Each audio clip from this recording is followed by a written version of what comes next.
మూడవ నేను.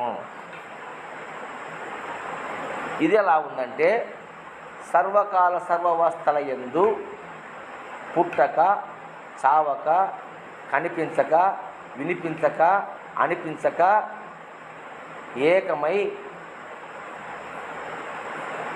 నశించక శాశ్వతమై సనాతనమై అనంతమై ఆది మధ్యాంతరహితమై విశ్వవ్యాప్తమై ఏదైతే ఉన్నదో ఆ పరమాత్మ అనే నేను మూడవ నేను. చావు పుట్టుకలు లేనిది, రూపము కానిది, గుణము లేనిది. ఏమంటావు? మరి సర్వకాల సర్వస్థల యందు ఏకరీతిగా ఉన్నది ప్రపంచం మొత్తము.